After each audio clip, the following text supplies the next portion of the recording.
The White House says President Joe Biden has now tested negative for COVID, but he will continue his strict isolation measures until receiving a second negative test.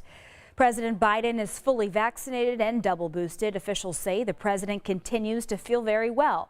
He initially tested positive for COVID-19 on July 21st and was treated with Pfizer's antiviral drug Paxlovid.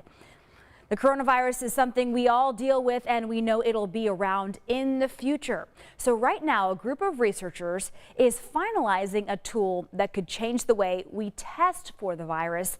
And that research is happening right here in Indianapolis. Our Samantha Johnson met with the team and has an inside look at this project. It's no summer vacation inside this lab. These researchers are building a coronavirus sensor unlike any other ever created, with Dr. Rajesh Sardar leading the way.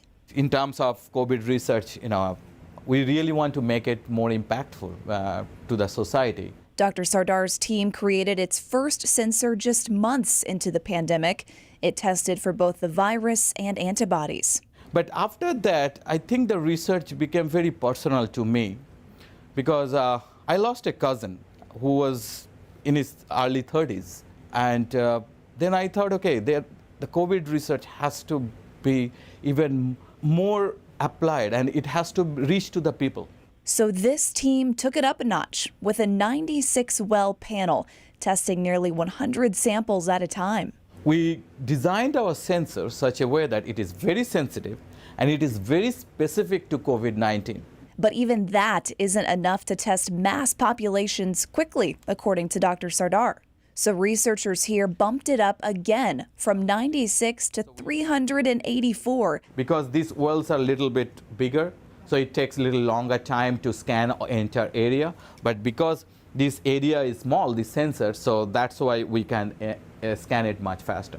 This is Omalade. She's a Brownsburg graduate now at Howard University, spending her summer here.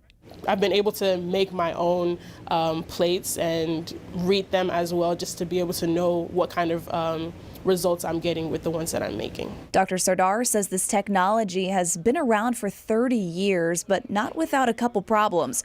For one, it's never had enough sensitivity. Second is, nobody hasn't made any sensors which can measure so many patient samples at once. Samples donated from Indiana Biobank, providing one-of-a-kind COVID research right here in Indy. Dr. Sardar told 13 News the team does have a patent on the biosensor, but he says the next step is still up in the air, whether a company will decide to invest or if they need to take it to market on their own.